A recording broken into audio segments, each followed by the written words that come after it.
إن الحمد لله نحمده ونستعينه ونستغفره ونعوذ بالله من شرور أنفسنا ومن سيئات أعمالنا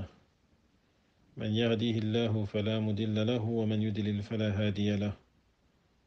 وأشهد أن لا إله إلا الله وحده لا شريك له وأشهد أن محمدا عبده ورسوله صلى الله عليه وآله وسلم يا أيها الذين آمنوا اتقوا الله حق تقاته ولا تموتن إلا وأنتم مسلمون يا أيها الناس اتقوا ربكم الذي خلقكم من نفس واحدة وخلق منها زوجها وبث منهما رجالا كثيرا ونساء واتقوا الله الذي تساءلون به والأرحام إن الله كان عليكم رقيبا يا أيها الذين آمنوا اتقوا الله وقولوا قولا سديدا يصلح لكم أعمالكم ويغفر لكم ذنوبكم ومن يطيع الله ورسوله فقد فاز فوزا عظيما أما بعد فإن أحسن الكلام كلام الله وخير الحدي حدي محمد صلى الله عليه وسلم وشر الأمور مهدساتها وكل مهدسة بدعة وكل بدعة ضلالة وكل ضلالة في النار. الجمعية الخيرية عند غندون كنو كما نغرى كلهم تنتي غندن دانجيام بلادا غي فردر مغسالة ونغسو خانتا تسلام غن خانتان دنگا غني. السلام عليكم ورحمة الله وبركاته. وخانتان دنگا كاتي ودا غنون دون كنو نشوي نوتو دا غنون يمانكو خدمان دانون جماعة ومشايخنو خرم مغنو نندو وركيتا ترين دانا درو أيغون دا يخارنشو seresu alla garanta qur'anya na khusu nya ke ren kama anga terin kene da suka magelo da berekinto kui o khanta den do duwa nga katanga o haga duwa murna hay anya kama no rakalla mun tenga jalla fi ulahu wa gano fahamu do dina ke alla ganna tungu ngarndoi no warjaga tukki ando tungu batenga na gare ngarindoi no nya soron chu hola ton tenga baka gare alla ganno tanga o dinandi no tanga o dunandi Allah kan nyampo makana nyampo sarno makana nyampo sarno jarno maka nodi suko firdausil a'la di titunka kay mekallanka kunda honnan cirako kigana dangi akhinu ona jokkido wala halla qemba tenga kitabe boda game al-usul al-ilmiyya li da'wati salafiyya lenki jumake aga gemme sunqasu atta mundo hillo hijriya ujine adu komo nagati do tan nagati sine wanasaranjati men qasu sine qasu karagandi atta mundo nyeru sine ujunu hilli adu tamudo kabu 2019 lengidan ke tare kunduni tare tampille adu hillandine hondangi palle capitalisme ru ogara honne ko meda kendi al-ishtira ar-rasmaliya nalikati communisme hunga ashiyuiya lenkitare ke uwa jopana oganyoga da mazhabi sikandi be daga killi sikandi be système khoro benu honkulira jamanum po gobo iga merneti kun système nuwai igara kun kha gana ni kinya islamin jamanu kui iga mulani khamoy simmen kara ado jukkundo ladando marendo golinyan kitta suko humante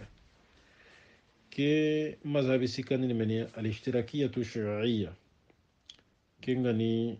communisme ke awa asocialisme ru ajamanka ho merekite wala kembere socialisme ru kenda sahananti nonu sikiya na dangane kenya nanga ngalla unwanu ken goni nanti al-ishtirakiyatu shu'iyatu wa anwa'uha thalatha nonu siki kunyana socialisme rundangane kembere kun nonu siki wa kun fatampantiye na kun labandini qurandi me dangani wa kenya diga men jopana lenkita ke ken gondi ona nyaga Allah ma jalla fi ulahu aga nogemdi sawabai idan النوع الأول noni hanan keta gelli ku sikiya ina kenya qilinanti al-ishtirakiyatul qawmiya. Donc socialisme rube ado nationalisme runga telle dome sorobe nu gada horenta qelladi ke socialisme ru kundu sasa sere goda itali mara iganya khilinanti Mussolini ado génocidaire khore ke be ga bange duna di alma ke Hitler fikira be ganya maga agani golini ewasa nizamu be agani Hitler di suro maga igada almani maratai igada ken ger khore ken fitina khore masiba khore kutu duna di iganya mulana nizamu be system be na khama duna sui kenni ke kundoy al-ishtirakiyatul qawmiyya. Idan ke system kundu ke nizamu kundu idan ke merekite kundu Hitler nu al-ishtirakiyatul qawmiyya be ganyi maga ken a principe ngani kebe kenniya nanti jamane lemencu populun jo suko humantenni golli sagana ita wala golli nyangano nyani kittu nyani iga jamangumen disposition diga taxundendi xa jamanen na burencu susu ko humante kencu ko humanten na jamangumen ñamaxa kembere leta ñimme keta leta ñana golli sugandini golli ñangana suda nanti anken na ke golle ya dabarne leta ñancagene xadi nantanga golle kebe dabarni antugene kiyay anta telle sere sudangani jamangumen gatan nan cigi sigira be manna golnya lakke be dabari matugade be nan kinanga tikken golle dabarndenga annanti yambara kembere nanti parti nu ngobon ka ay ken diga mentade parti bane kenya na jamane ke marna kembere jamane le munketa ini manke i marana i president adi i golnya le munku tunchu ini susugandini kem parti bane ya nohondi kembere kem parti keta awago ani wasinga jamane lemu populun kama aga haindini ina hanga kebedi iyan terenga kebedi gemmen ngati ado gajange gere ngati nchui kembere ke system ndambe kundu nogondi al ishtirakiyatul qawmiyya idan ken system nogondi parti kedo ewa gouvernement nyimesu letanchu ko humante i muri hompo khore ngani kebe kenni i kum populu kenanyi aga duna su kama i aga duna su kelebunu nan kota sui sembe nan kota sui bannahui nan kota sui bire mogosire ke fikira kunduwanda Hitler wara ken gere sui ken gajange sui nanti foki na duna su dominea ina duna su dominea kheri bagga bakka nyan kotte sui foki na ken controlling mbosi kun kama nuya kembre ke system kunu no gondi jamane ke no sere suga brene ano gondi jamal lemmu haqqe ngaka manda droit ni anani golnya laqe golle nan kinai ado tugade be ga abira dom bakka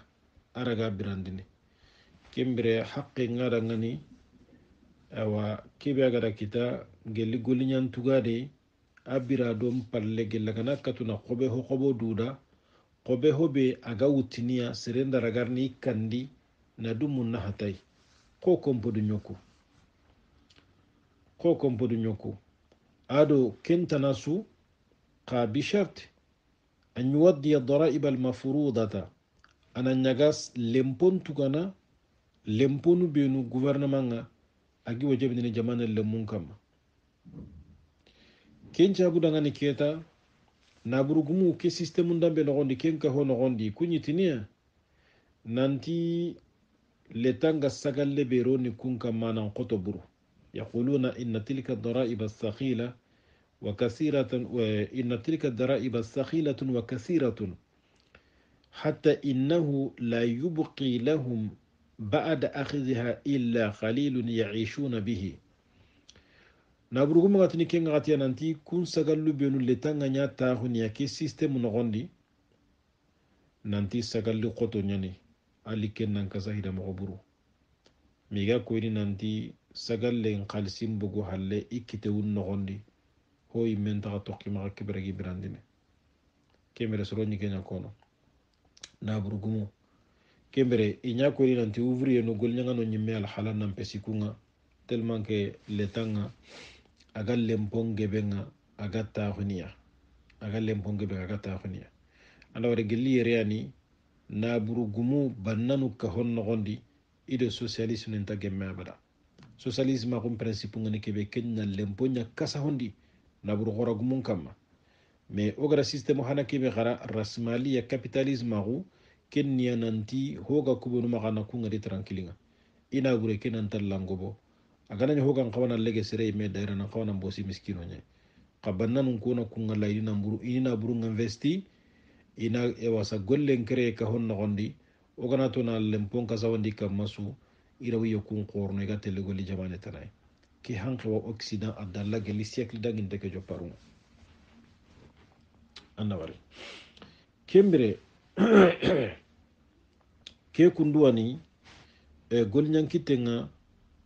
naburunkara sagallimpi ke système kundumaxa amma hibe gani almanasib alaliya sigira khoro fahiya khasatun lilmuntasibina ila alhizb ay kundurantaxun tonni soron baneada soro benu gada partin kartinŋuto wala idan ki système noxondi anganti parti keken noxondi keme diplôme ga maxa ŋa sarandambe alla wanyana sellanda na imaliki utana mahotana kanta sigira sirekta na kahon noxondi angamuna sigira sirenkita sofana la parti ke noxondi kembere tuwanonti ke système kundu ama dalla dunadi buru kudo nan katuna jugement saxa kamma gella sire gani magamaña bawni Hitler nu gada ken fitna xore be kutu deuxième guerre mondiale ke nawtu 1939 445 million jate be hadamare men kinga joxe Europe tarihunda ken saha na warano ngani kembere ke système kundu gele Allemagne danke ewa murtin tago be ga nyangina Europe suwara medi ma Ameriki do irisinu su takkengaruna naga warama Japoni igada Allemagne drapeau nyankandi ken na occupé wuci lamane ki socialisme ko kundu asanku geli kenga gatinga allahumma ma jamanu benu harsa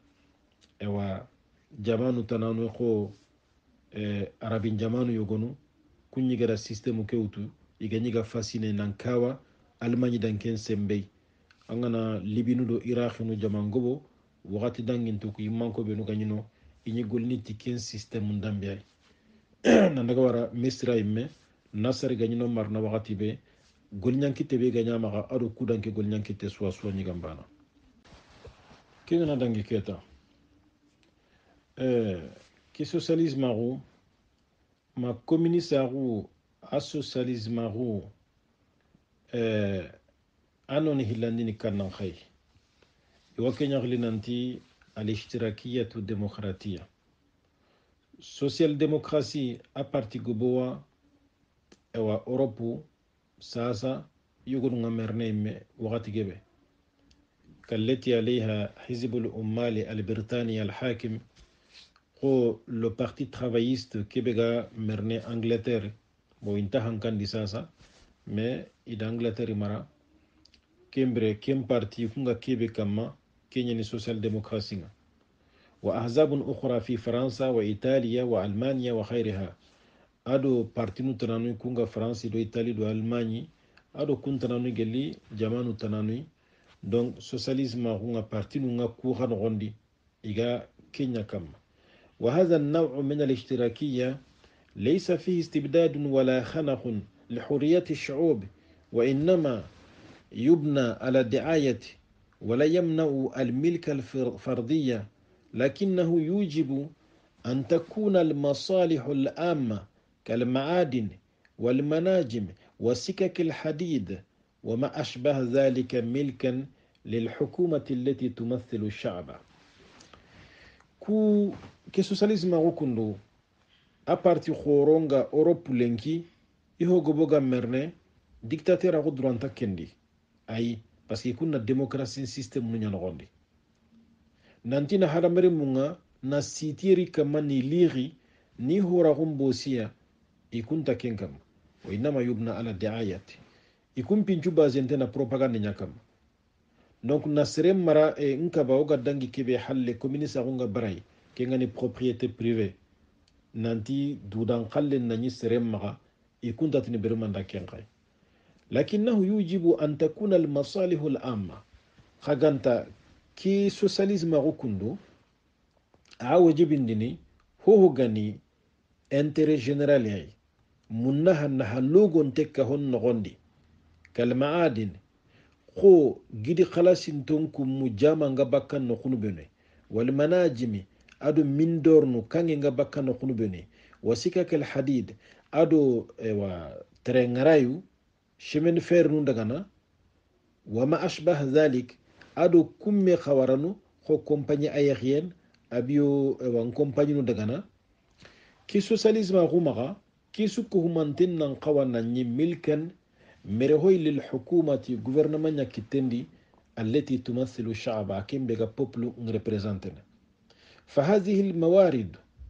كو كتكلو كندو كو نابورون كتكلو كي سوسياليزم غمغا يجب أن تكون ملكا لعموم الشعب إن انقوينا نيمر هوي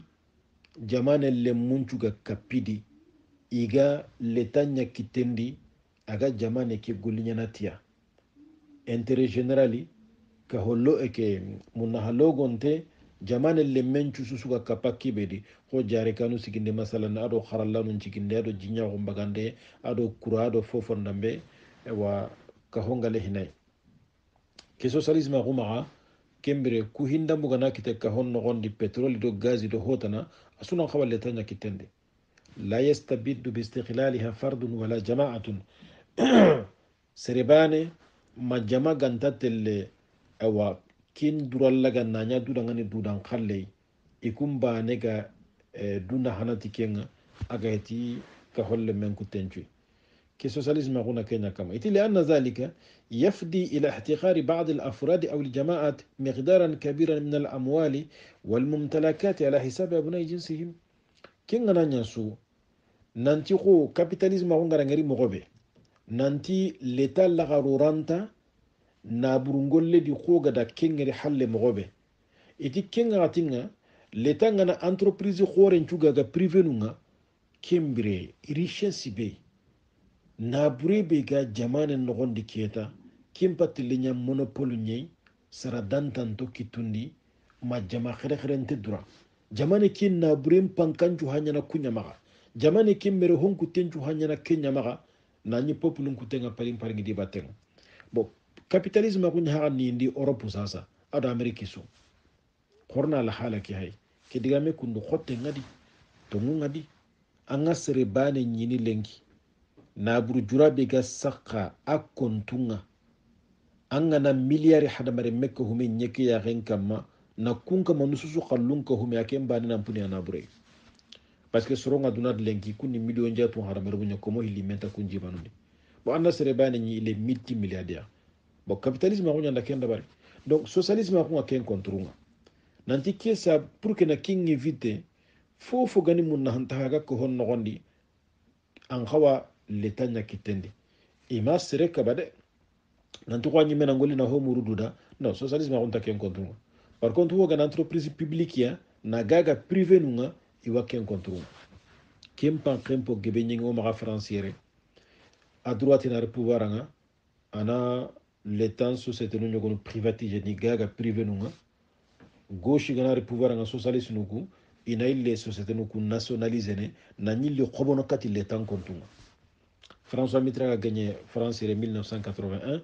ada kemme gebe de bari na société gobo khobo ni bosi privé nunga igeni nan qaso l'état nya khallunga ni iga gage baka l'état kontende mega socialisme nga gri pouvoir nga droite gari khadi ille kunchu susu gaga na privé nunga na hotana no gaga imme kumino gamanyi gaga imme hana kembre banki goro ngaire letam banki no age di créer ça c'est na privé no nyakitendi kembre référence nu daga na ewa société kebe na kunchu ko humantonga ni bogu letan kontendi hatta autoroute nu nyimme kemman kanga tadi message imme autoroute nu nganna bure be rondini sinandi mais ana privé nu nyakitendi yogonu kite imme geli député ndo sorota nan nanti iga gage jonko kebe imme jonko sirehe na haki be gakkite nay lenki kenya xawana na letan ke sinyadi kenga ni letan ma lenki tambu khore kebe gal letanga anyu hoba ka tambu ke bo kembre kenya mo wani bo anna ni ha kumunu ga société nu ku gagana haqiqatan ini gagana i menudi hinyalle monye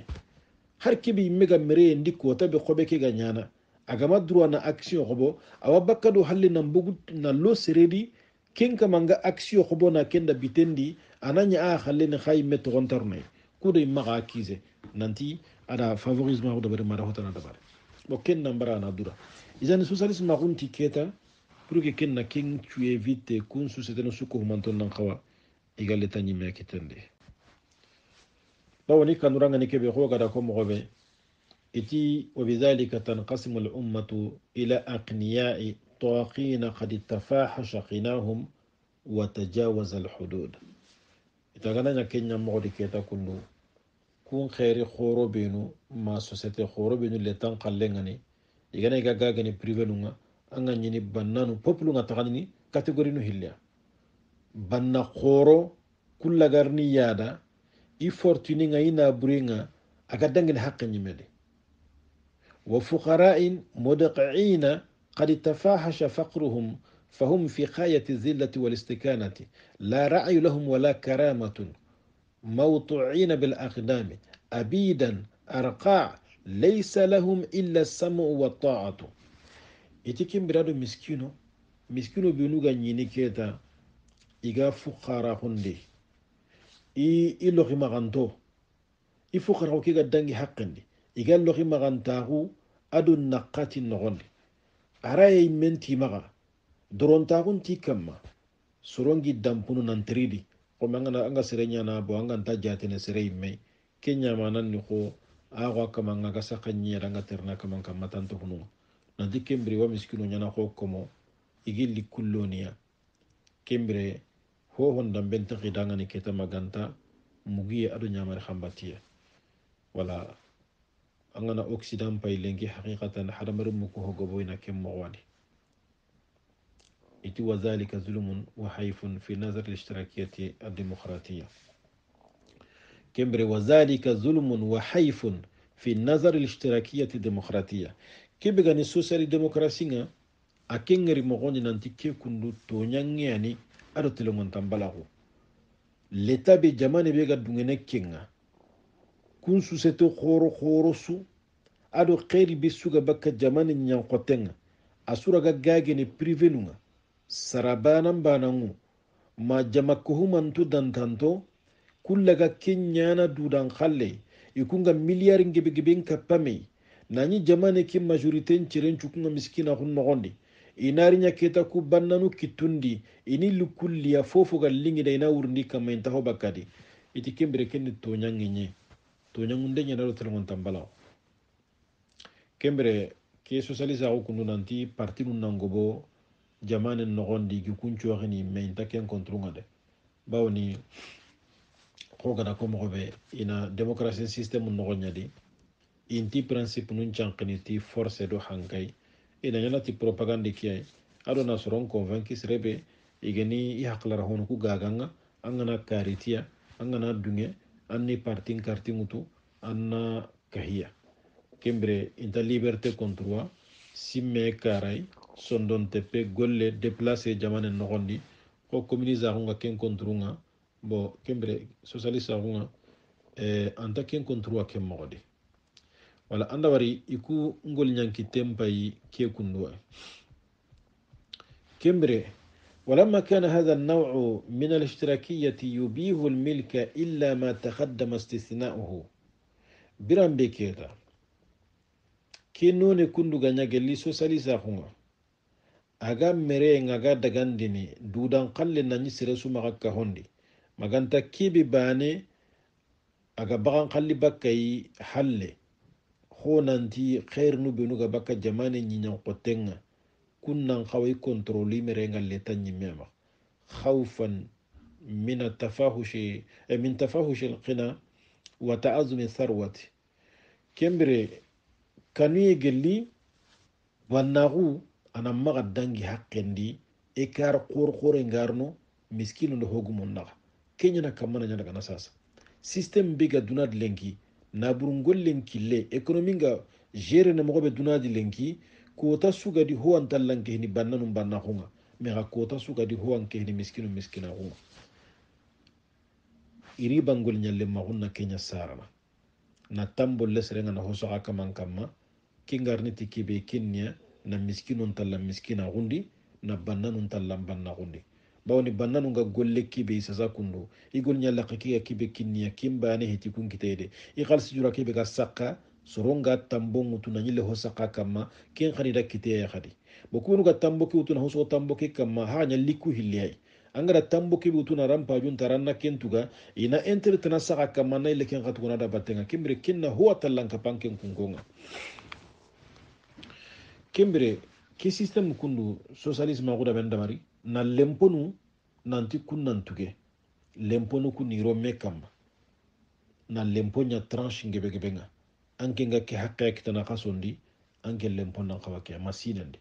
serebe ga ken kam maga kiya kitana aga lempon nan khawake serebe ga ken kam maga kibe kitana ken lempon nan khawake kudo nan katuna hoggobo jebeti baka na buru khora gumu kuma zanga nati wa seresu ga gollini besuna ke kajatuga asuna nyoro kembere 1 million d'euros masalan kenga serebe maga anganati kenga man na 1000 euro tuga wasa lempoy kenna ke magamenia anta burjon koy me bakka dangane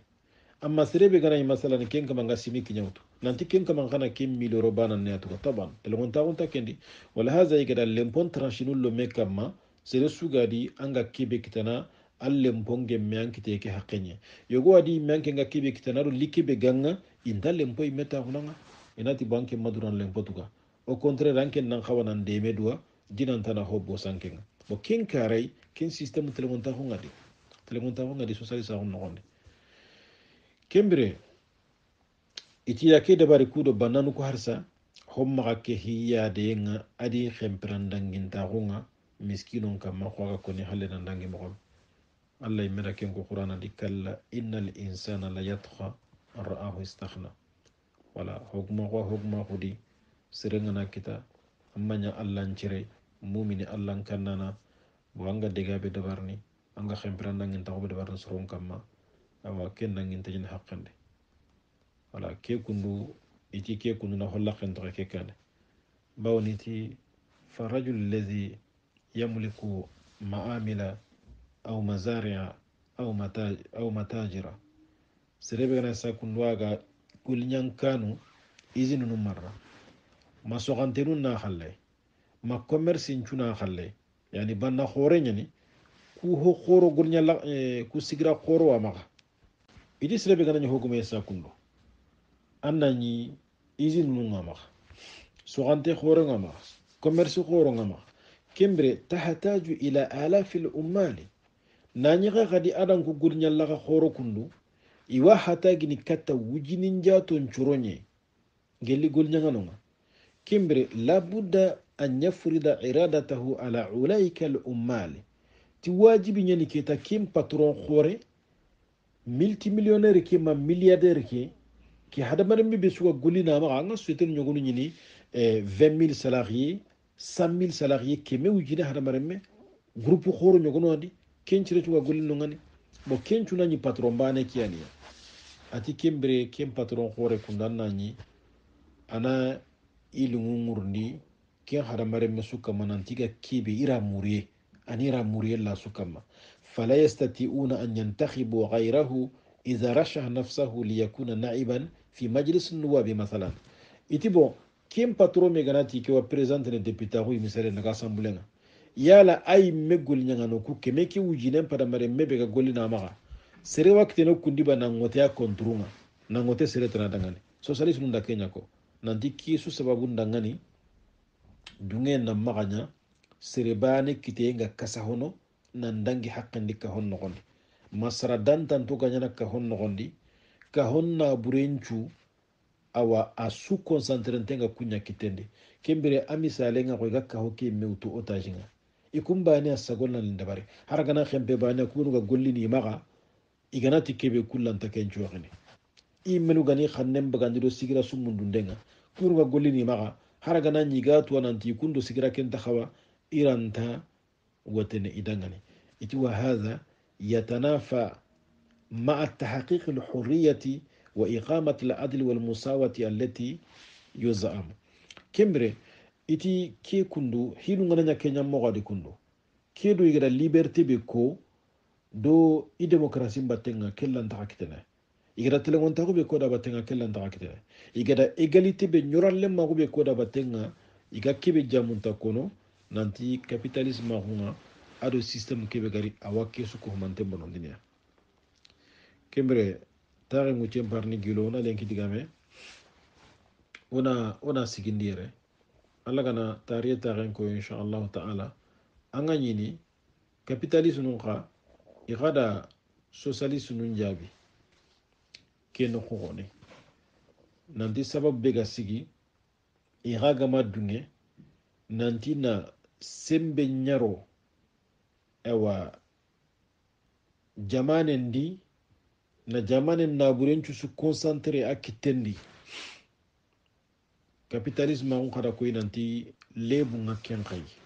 yella nga ken kay ken sabu dangani i khabara kenga bo anda wari kundu ku ideologie ni hillu kundu i démocratie ka pekki men gondi i wamme sokhini hilu tanani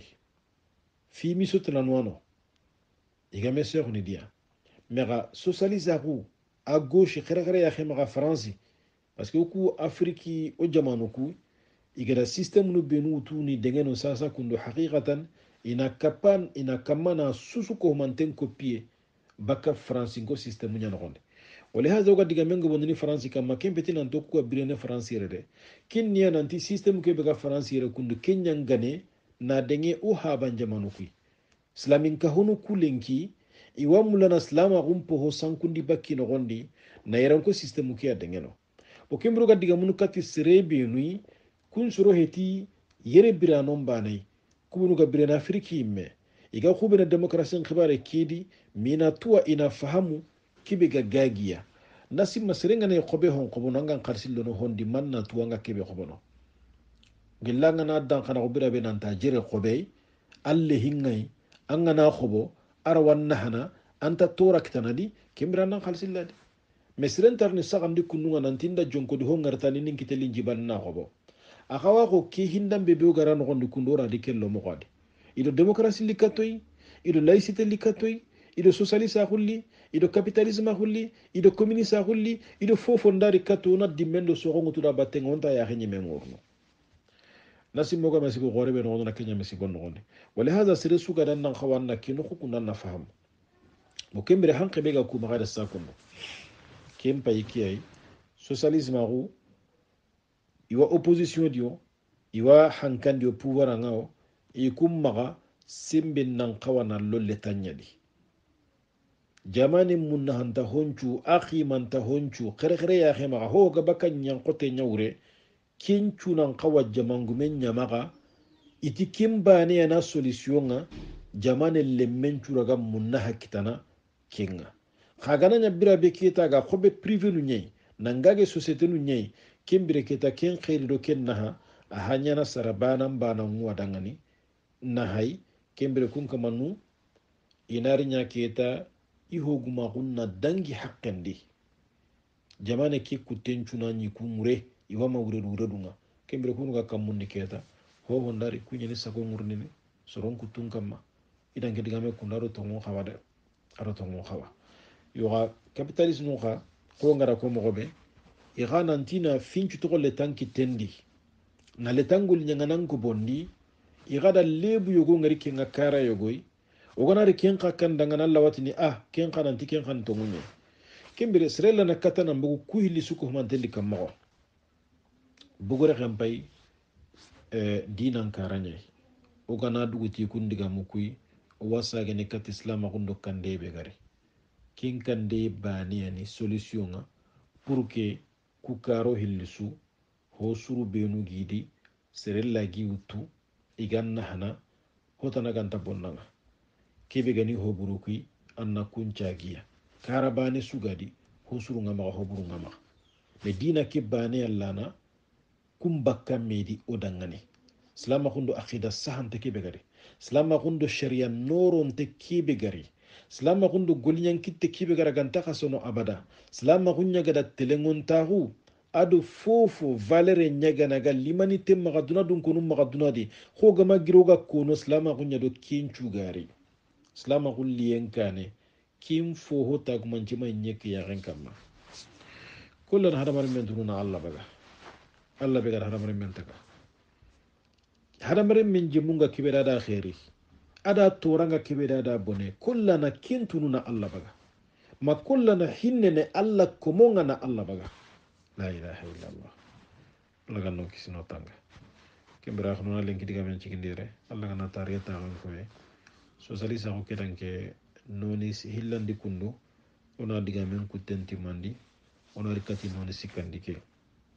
galita gana kete kenta kana gondi onari ke diga men khadi al-ishtirakiyya socialista onari ken khadiga men kutte nyamati islam gondo kande be gari na burungolle ke karanga do sharia khoro be nu gari kudo telemonta honnan katuna sebeti ka hon nogondi wala lebu be ga socialista hunga ado lebu be ga communista okay